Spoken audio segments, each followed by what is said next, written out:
ASUU says it is considering challenging the federal government in court for paying its members half salaries.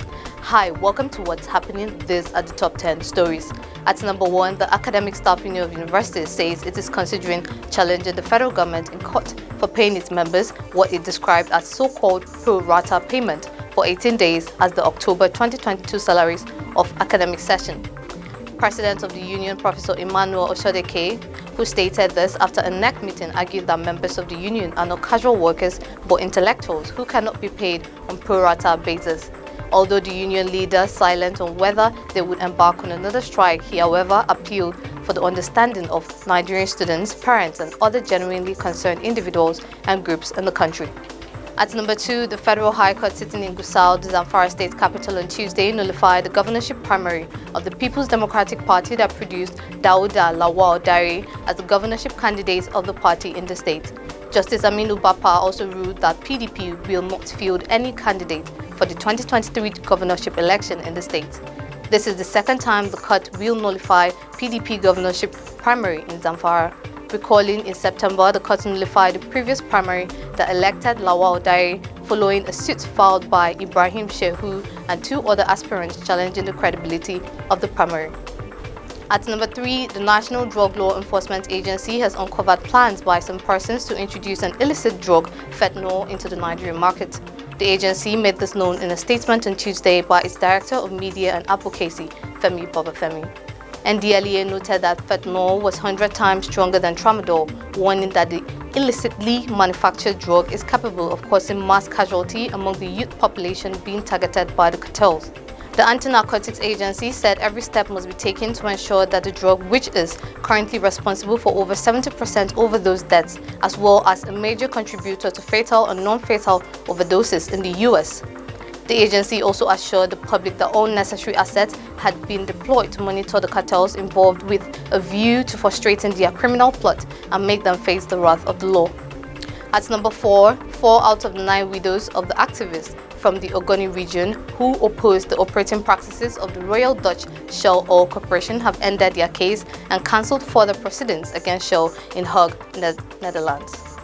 The widows had sought to hold Shell liable for damages after their anti-oil activist husbands were executed by the Nigerian government in 1995. Recalling, the widows' husbands were arrested and hanged after a trial that turned international opinion against Nigeria's then military rulers. Among the activists was writer Ken Saro Wiwa. According to reports, Shell had in 2009 struck a $15.5 million settlement with relatives of some families in the United States. In March 2022, the High Court ruled that there was not enough evidence to support the widows' assertion that Shell had bribed witnesses to give false testimony in the trial that led to the execution of their husbands. At number 5, on Tuesday, there was a pandemonium in Anambra as gunmen attacked a police checkpoint. It was gathered that some people are feared dead while others are reportedly injured. The incident happened at about 10:30 a.m. between Ihiala-Uli axis in Ihiala local government area. As of the time of filing this report, the Anambra State Police Command have not addressed the issue. At number 6, the Federal Road Safety Corps has confirmed the death of 14 passengers who were burnt to death along Gaya Wudil Road in Kano State following an accident involving a Toyota Hummer bus and a Hyundai Jeep. The Kano FRSC Sector Commander Zubairu Mato confirmed the number of deaths on Tuesday. He said road safety officials arrived at the scene of the accident that occurred at Rega Village by Antukuwani on Kano Gaya Road at 7:45 p.m. He said 13 passengers were burnt to death on the spot, with 6 others injured in the accident. The FRSC commander attributed the accident to overspeeding and dangerous overtaking. At number 7, the Executive Secretary of State Emergency Management Agency, Emmanuel Shio, has allayed fears of possible further attacks on displaced persons camps by herders across the state. Shio allayed the fears on Tuesday during this month's distribution of food and non-food items to displaced persons across the state. Recall that in 2021, suspected herders stormed the Agba Ghana IDP camp along Makurdi-Lafia Road, where 7 people were killed.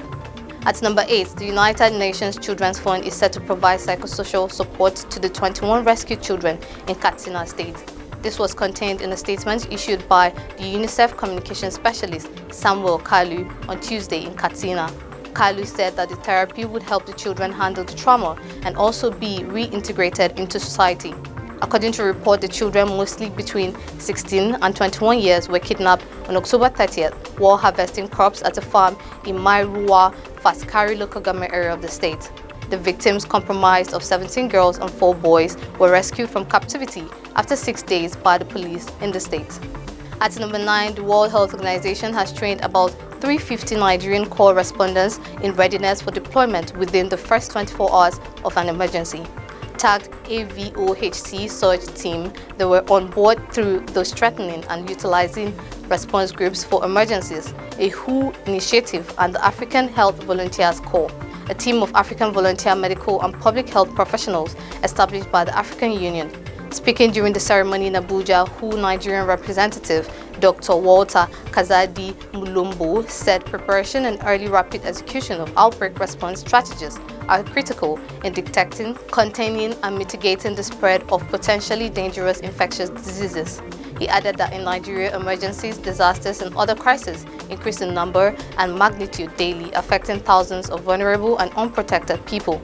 Finally, at number 10, Uganda's Minister of Education, Janet Kataha Museveni, on Tuesday said the government would shorten the school term by 2 weeks to reduce daily contact among students and help curb the spread of Ebola. The minister said the cabinet had decided to close preschools, primary schools, and secondary schools on November 25th because densely packed classrooms made students highly vulnerable to infection. Students in Uganda are currently in their 3rd and final term for the calendar year, at the end of which they sit promotional exams. As of Monday, the country had recorded a total of 135 confirmed cases and 53 deaths, according to the Health Ministry. That's all for today. See you next time on What's Happening.